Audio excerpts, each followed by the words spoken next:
अब एक और मेथड जो है वो बुक यूज करने का, क्रिएटिव वे में इंट्रोडक्शन लिखने का, वो है किसी एनेक्डोट से शुरू कर सकते हैं। एनेक्डोट कोई पर्सनल स्टोरी हो सकती है, कोई एक ऑब्जर्वेशन हो सकती है, आपने देखा किसी एक दूसरे इंसान के बारे में कोई आपने कोई चीज नोट की है, वो हो सकती है, कोई इंटरेस्टिंग बात हो सकती है जो आपने पढ़ी हो। ठीक है, लेकिन ये जो भी हम लिखेंगे वो रिलेवेंट होना चाहिए, उससे ब्रीफ होना चाहिए। 4 सेंटेंसेस मैक्सिमम, 6 से 7 सेंटेंसेस। अगर पूरी यहाँ पे हम लोग अलिफ लैला की दास्तान शुरू कर देंगे तो फिर इंट्रोडक्शन बहुत बड़ा हो जाएगा। ठीक है, तो एनेक्डोटल इंट्रोडक्शन, एक मैं आपको एनेक्डोटल इंट्रोडक्शन, एक डॉन न्यूज़पेपर में एक जो संडे के दिन आता है ना, एक स्टोरी छपी थी पाकिस्तान के अंदर जो ऑनलाइन स्कैमर्स हैं उसके हवाले से। तो उसका इंट्रोडक्शन जो राइटर ने लिखा है वो एनेक्डोटल इंट्रोडक्शन लिखा है, एनेक्डोट से उसने शुरू किया। ठीक है, तो एनेक्डोट से हम शुरू कर सकते हैं, फिर उसके बाद उस एनेक्डोट के ऊपर अपने रिमार्क्स देंगे, रिफ्लेक्ट करेंगे, उसको इंटरप्रेट करेंगे। ठीक है, कि इसकी क्या सिग्निफिकेंस है, उसको रिलेट करेंगे अपने टॉपिक के साथ। फॉर एग्जाम्पल हम किसी इंडिविजुअल के बारे में कह रहे हैं, ठीक है, ये वसीम है, ये बच्चा चाइल्ड लेबर करता है। ठीक है, तो हम कहेंगे कि ये जो माइजरी है, ये एक लार्ज नंबर ऑफ चिल्ड्रन जो चाइल्ड लेबर कर रहे हैं उन सब की माइजरी है, ये सिर्फ वसीम की स्टोरी नहीं है। ठीक है, फिर इसके अंदर हम लोग जो है वो कॉन्टेक्स्ट वगैरह देना चाहें तो दे सकते हैं, ऑप्शनल है। फिर हम यहाँ पे जनरल स्टेटमेंट दे देंगे। ठीक है, थीसिस को आप लास्ट में लिख लें, इसको हम जनरल स्टेटमेंट यहाँ पे लिख लेंगे। मिक्स आउटलाइन से हम उठा लेंगे पॉइंट्स।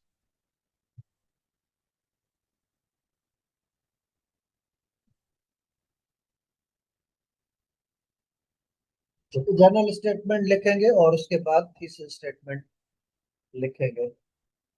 अच्छा, ये अब देखें, एक एनेक्डोट्स के साथ ये डॉन न्यूज़पेपर में एक स्टोरी पब्लिश हुई थी आज से कुछ महीने पहले, Pakistan wave of cyber scammers. ठीक है, तो ये एक एनेक्डोट से शुरू किया है इसने। इसके जो राइटर है कि Haseeb 19 was half an hour away from appearing for a college exam when he received a phone call from an unknown number. When he picked up, the caller introduced himself as an employee of the bank at which Hasib had an account. The man asked some questions to confirm Hasib's bank details before asking him for his ATM pin, which Wasim provided. ठीक है, ये इस तरह से अक्सर होता है ना कि जो लोग इतने पढ़े लिखे नहीं होते वो ट्रैप हो जाते हैं। तो ये हसीब के बारे में, क्या उसके साथ हुआ, इंडिविजुअल के बारे में उसकी उसने स्टोरी लिखी है, एनेक्डोट लिखा है। 5 minutes later, Hasib had lost a total of rupees 60,000 in 3 back-to-back transactions। ठीक है, ये एक जो है वो शॉर्ट एनेक्डोट आ गया। Although financial frauds and scams are punishable crimes in Pakistan, Hasib thought it was his fault that he was stupid enough to give the fraudster his bank details. However, Hasib's cause is unfortunately not an anomaly। ठीक है, अब ये individual के बारे में उसने लिखा है। अब ये देखें, इसको जनरलाइज कर दिया। Several people in the country have received calls from individuals pretending to be the bank employees over the past few years। ठीक है, इंडिविजुअल टू जनरल। अब इशू की तरफ आएंगे। ठीक है, कैसे जो है साइबर स्कैमर्स कैसे फ्रॉड करते हैं, कैसे लोगों को ट्रैप करते हैं। ठीक है, तो यहाँ पे हम लिखेंगे इसकी जो है वो जनरलाइजेशन, और फिर उसके बाद जनरल स्टेटमेंट, थीसिस स्टेटमेंट। तो बिल्कुल वही टेक्निक यूज की है इस राइटर ने जो हम इसके अंदर यूज करते हैं एनेक्डोटल इंट्रोडक्शन के अंदर। ठीक है, चले अब देखें एक हमारे पास टॉपिक है colonial mentality is impeding Pakistan progress. अब इसमें हम किसी इंडिविजुअल के बारे में हम बात नहीं कर रहे, हम स्टार्ट एनेक्डोट से कर रहे हैं, लेकिन एक इस तरह का किस्सा, इस तरह की बात जो कि हमारे टॉपिक से रिलेवेंट भी है और है भी बड़ी इंटरेस्टिंग। ठीक है, तो इंटरेस्टिंग हो कोई एक इस तरह का अटेंशन कैचिंग कोई इवेंट हो, उससे हम ओपनिंग कर सकते हैं। ठीक है, तो ये इसकी ओपनिंग इस तरह से की कि Mirza Ghalib the famous poet of subcontinent was once arrested by British authorities and later released. After his release, he rented a house from Kale Khan, where he lived in miserable conditions. ठीक है, when a friend asked him about his life, Ghalib replied with irony, पहले गोरे की कैद में थे, अब काले की कैद में। मीन्स जब अंग्रेजों ने उसको अरेस्ट कर लिया तो गोरों की कैद में था, और अब जब काले खान के पास एज अ किराएदार रह रहा है तो काले की कैद में। तो हम ये कह सकते हैं कि हमारे साथ भी यही सीन हुआ पाकिस्तान में कि पहले गोरे की कैद में थे, अब काले की कैद में। ठीक है, मीन्स अब ये उर्दू हम यूज कर सकते हैं लेकिन उसकी ट्रांसलेशन करेंगे, meaning that earlier he was under white rulers and now he still felt trapped under under new master. ठीक है, पहला उसका जो मास्टर था वो भी इसकी एक्सप्लॉइटेशन कर रहा था, और ये जो अब इसका नया मास्टर वो भी इसकी एक्सप्लॉइटेशन कर रहा है। ठीक है, तो ये हमने एक एनेक्डोट दे दिया। ठीक है, कहाँ से ये हमने कहीं पे पढ़ा, गालिब के बारे में हमें उस वक्त जहन में आ गया। ठीक है, या हम कहीं पे डिस्कशन कर रहे हैं, किसी ने इस तरह की बात कर दी तो हमने नोट कर लिया। तो ये एनेक्डोट से हमने शुरू किया। ठीक है, अब इस एनेक्डोट की एक्सप्लेनेशन करेंगे, इसकी इंटरप्रिटेशन करेंगे। ठीक है, this anecdote reflects irony of post colonial Pakistan. Earlier masses were exploited by British Raj, means Gore, now by local rulers, means काले। पहले गोरे की कैद में थे, अब काले की कैद में। Having same mentality of colonial masters, अब के जो रूलर्स है उसी तरह से चल रहे हैं जो कि कॉलोनियल मास्टर्स की मेंटालिटी थी, जिसको हम कॉलोनियल मेंटालिटी कह रहे हैं। तो ये एक एनेक्डोट से हमने स्टार्ट किया और उसकी एक्सप्लेनेशन कर दी यहाँ पे। उसके बाद हम इसकी जनरल स्टेटमेंट आउटलाइन के अंदर जो हमने पॉइंट्स लिखे थे कि कैसे कॉलोनियल मेंटली पाकिस्तान के सोशल, जनरल स्टेटमेंट के अंदर जो है आउटलाइन के अंदर से हमने पॉइंट उठा लेने हैं। आउटलाइन में हमने क्या लिखा होगा, डायमेंशंस बनाई होगी कि how colonial mentality is impeding Pakistan social, economic, cultural, educational, political progress. ठीक है, तो जनरल स्टेटमेंट में आउटलाइन से। ठीक है, अब वे फॉरवर्ड भी हमने दिया होगा तो वे फॉरवर्ड इसमें हम इंक्लूड नहीं करेंगे। ठीक है, अगर काउंटर आर्ग्यूमेंट दिया है तो काउंटर आर्ग्यूमेंट इसके अंदर इंक्लूड नहीं करेंगे, वो नीचे बॉडी पैराग्राफ में काउंटर आर्ग्यूमेंट डिस्कस करेंगे। आउटलाइन में हम बता देंगे कि हमने काउंटर आर्ग्यूमेंट भी दिया है। ठीक है, अब इस तरह से हेडिंग्स हम नहीं देंगे इंट्रोडक्शन के अंदर, ये एक ही सिंगल पैराग्राफ में हम लिखेंगे। इसको जस्ट मैंने ब्रेक किया है कि किस तरह के इसके डिफरेंट जो पार्ट्स हैं उसको एक्सप्लेन करने के लिए। This colonial mindset has deeply affected Pakistan's social life, where people often admire foreign lifestyle and ignore their own values and traditions. तो कल्चरल इंपेरियलिज्म की हम बात कर सकते हैं बॉडी पैराग्राफ में। Politically it has weaken independent decision making.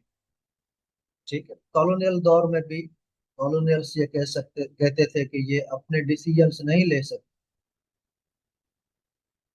ठीक है, जिसे व्हाइट मैन्स बर्डन कहा जाता है। तो आज के दौर में भी जो रूलर्स हैं वो इंडिपेंडेंट डिसीजन नहीं लेते, डिक्टेट किया जाता है उनको, जिसकी वजह से हमारा डेमोक्रेटिक सिस्टम वीक है। डिक्टेटर्स को प्लांट किया जाता है यहाँ पे।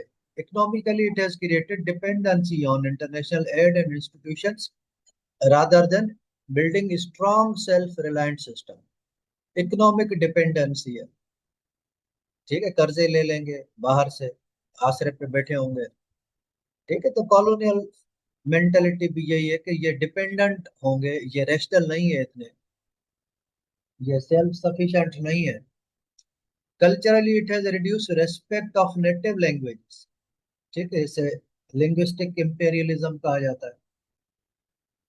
Arts and tradition replacing them with imported influences. Local languages खत्म होती जा रही हैं, सिर्फ इंग्लिश के ऊपर जोर है।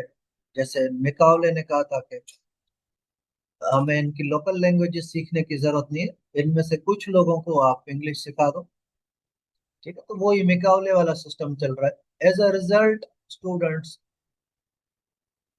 often memorize instead of learning practical skill. Rote learning है।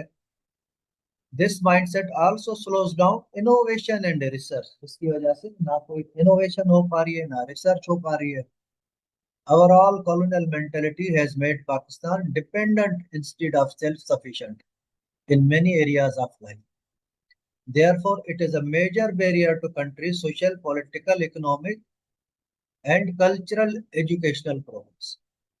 ठीक है, तो ये जनरल स्टेटमेंट आ गई, और उसके बाद हम लास्ट में थीसिस स्टेटमेंट लिखेंगे।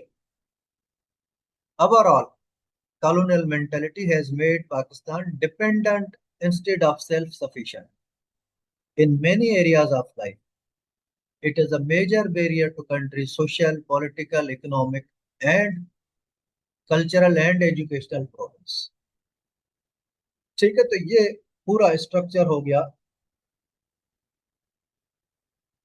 इंट्रोडक्शन का, जिसमें हमने एनेक्डोट से शुरू किया। ठीक है, अगर कोई दूसरा एनेक्डोट आपके जहन में आप कंस्ट्रक्ट कर सकते हैं, आप क्रिएटिव हैं, तो आप उस तरह से भी शुरू कर सकते हैं। ठीक है, फिर उसकी एक्सप्लेनेशन की हमने। ठीक है, फिर जनरल स्टेटमेंट आउटलाइन में से हमने उठा ली, और फिर जो थीसिस स्टेटमेंट बनाई थी, मीन्स इसका पूरा क्रक्स वो हमने लास्ट में दे दिया। तो ये भी एक मेथड है, एक क्रिएटिव, एक स्ट्रॉन्ग इंट्रोडक्शन स्टार्ट करने का।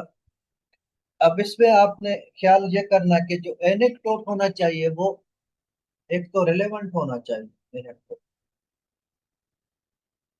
उसका कोई ना कोई उसके साथ रिलेशन हो। अगर आपको लग रहा है कि ये ज्यादा रिलेवेंट नहीं है, तो आप उसकी एक्सप्लेनेशन के अंदर उसको उसके साथ रिलेट कर दें, टॉपिक के साथ कनेक्ट कर दें। ठीक है, ये वाला पार्ट भी इंपॉर्टेंट होता है, उसकी इंटरप्रिटेशन। ठीक है, ये तो आपने किस्सा उठा लिया वहां से, लेकिन आप क्या समझते हैं, तो आप इसके अंदर उसकी एक्सप्लेनेशन करेंगे। ठीक है, रिलेवेंट होनी चाहिए एनेक्डोट, और टू लॉन्ग नहीं होनी चाहिए।